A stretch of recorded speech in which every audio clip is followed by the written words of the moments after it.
Hello everybody and welcome back to another Redstone tutorial video brought to you by Rob's Mind. It's been a while since we've done one of these, but we're going to go ahead and make a moss-based bone meal farm. And this bone meal farm was designed by me, and honestly it's really efficient and really cool. We've got waterlogged pistons in the back over there that controls the flushing of all the moss blocks, and a stone generator that's hidden off to this side that is coming over, producing more stone and breaking our moss blocks, sending them up to the top of the water stream in order to collect them into the hoppers and compost them into tons and tons of bone meal. Now this farm produces nearly 1,100 bone meal per hour and uses about 400 of those per hour, so you get a profit of around 700 bone meal every single hour that this farm is running, just one module of it too. So needless to say, it's a really useful farm, especially if you're wanting tons and tons of bone meal in your world. Right here we have a nice little on-off switch that controls the farm, and it leaves the water actually extended in the back so it can continue flushing all of the leftover items into the hoppers. And the redstone, which is all pretty much tucked in over here, and we've got one line over here, is actually pretty compact and really neat. So I'm going to show you how to build one of these full units right here, excluding the fence posts and the stairs. You know, I've got faith in you. I'm sure you can figure that out if you want to add that in. And in total, the dimensions for this, it is 8 blocks tall, 12 blocks in width, and 12 blocks deep. And with that out of the way, here's all the resources we're going to need to build this. I'm not going to go through and read every single one. If you want to check it out for yourself, there is a list down in the video description. Or yell at me if there's not one, because I forgot. A couple of things to mention about this list, though, is that this is going to need to be a dispenser, not a dropper. You're going to need 2 lava buckets at minimum to make this farm possible, or 7 lava buckets at max to make it look nicer, I guess. You don't really need all 7 lava sources in there. And then we will need a total of 14 water sources, but this is accomplishable with just a single infinite water source or 2 buckets. Other than that, you'll need about 6 bone meal to kickstart this farm and actually have it start turning a profit for you. So it's a very, very low investment farm, and you are able to produce tons of bone meal, enough to even build with bone blocks from now on if you want to. Now we're going to start this farm with a double chest. I've got mine in the ground. You can have it above ground if you want it. It doesn't really matter, but we're going to start with the double chest. That's where all of our bone meal is going to be flowing into. And we are going to place 2 hoppers leading into the back of that chest. And it's always good to test your hopper with an item. Make sure that everything is leading into the chest properly. Then we're going to go 8 blocks this way and place hoppers all running into that so that they should all run into the chest as well. Then 7 comparators on top of the last 7 hoppers right there. Should run up right to this edge right here. And then we need hoppers running into each composter, and they have to be directly pointing down into the composter or else it will not bone meal them. After that, I'm just going to build up a little bit, and right here we will place our redstone lamp. That's going to be our on-off indicator with the lever. So when the light is on, the farm will be on. When the light's off, the farm will be off. We'll place a redstone torch on the back side of the lamp. We'll skip a block and place a block right here. Then we're going to go 6 blocks over this way. Blocks at each end of that with comparators running into those blocks.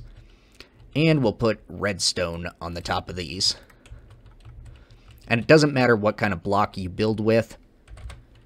You could technically build this thing out of dirt if you wanted to, but I will judge your character after that. Then we need to have 2 hoppers pointing directly into each other, like that.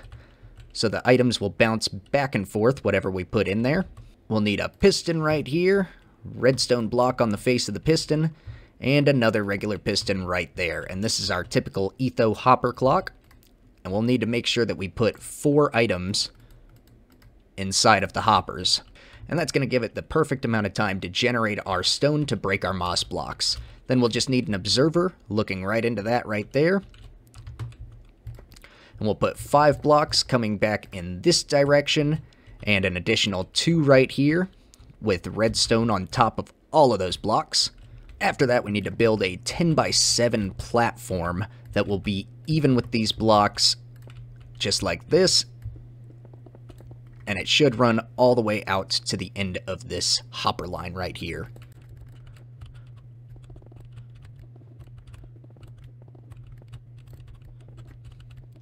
And after that, we should have something like this with this platform right here leading all the way to the edge of those hoppers. And then we're going to go ahead and put a retaining wall that sticks out 1 block beyond right here, and our 7 obsidian blocks right there.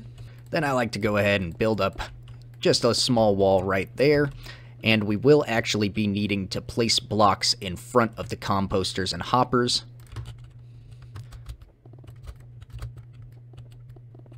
And we'll need it to go at least up to this level right here, so that's 4 blocks tall from the bottom of our farm.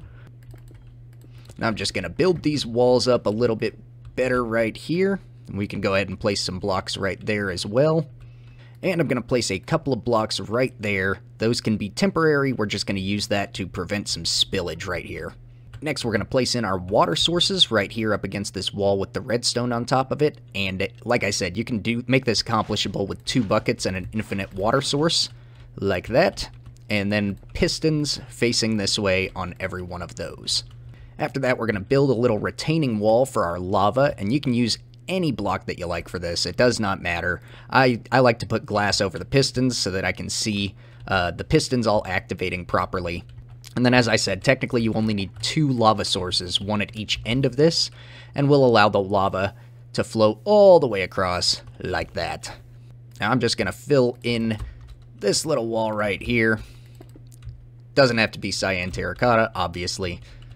And right here, we've actually got the stone generation portion all fixed, and we can test that out like so. Once we turn that lever on, you can see that it starts filling this entire platform up with stone, and it eventually crashes into the obsidian and is no longer able to push anymore. Now that that's all done, I'm going to place some blocks, just kind of like this. Doesn't not have to be glass blocks, obviously. Then I'm going to build a little retaining ring, kind of like this. It goes all the way across to there. And we'll go ahead and place infinite water sources all the way across. And that should flow all the way to the edge. If it doesn't, you've got a problem. Then put in our pistons. Redstone on the blocks right behind the pistons, and that will control our floodgate. And now we can go ahead and build up our redstone clock for the system. We'll need to place 1 target block above this lava right here, with a redstone torch on top, a block on top of the torch and on front of the torch, then a block here, redstone dust there, and a repeater here set to 4 ticks. And as you can see, our pistons have extended and stopped any of the water flow. Then we just need to build blocks over all of the lava sources like that. Place a block here. We're going to have a redstone repeater on the target block set to its default delay, a block on top of that, and then redstone repeaters set to full delay all the way across this that we just built.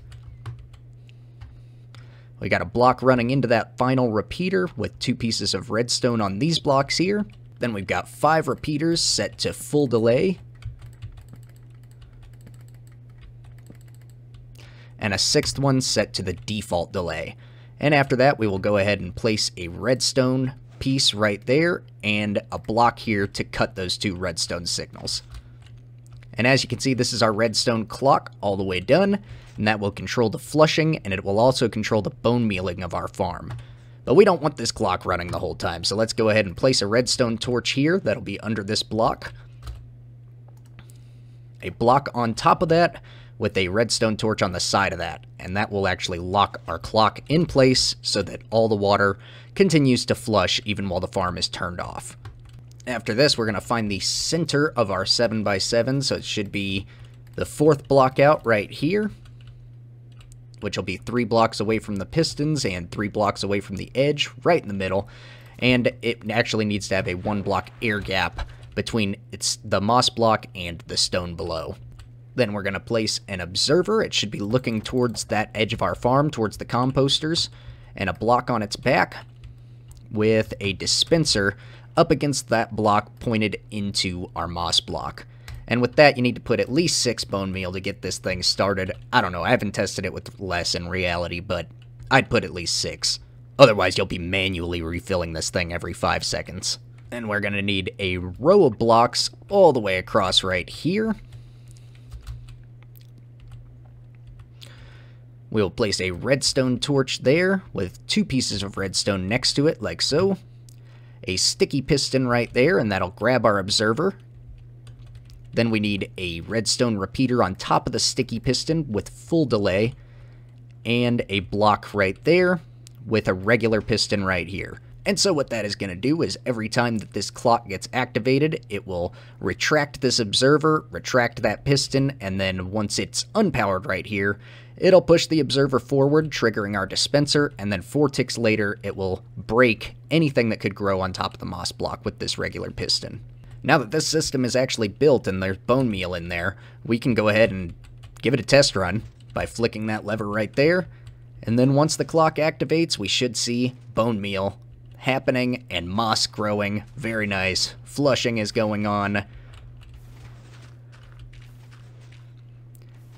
And there we go. It doesn't break every single moss block every time, but it is pretty efficient with this system.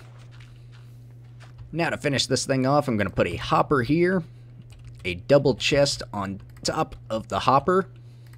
Doesn't really matter where it's at, but there we go, we've got that. And then I'm just going to finish out kind of filling up the rest of the farm. I like to go ahead and put a glass floor on this, even with the chest, but, you know, style is all the way up to you guys. It doesn't really matter. And then once you're all done, you know, I went ahead and put a glass floor on here because this is unfortunately a manual access to fill up bone meal up at the top, down into the system. Well, then we're ready to go ahead and turn on this farm and reap all those profits. And if all is done properly, this farm will produce over 2.5 times what you put into it, so it is definitely worth the time to build it, seeing as it's a fairly simple farm. And if you guys did enjoy this video or find it useful, hit that like button, and if you're brand new, please consider subscribing, and I will catch you guys in the next one. Peace.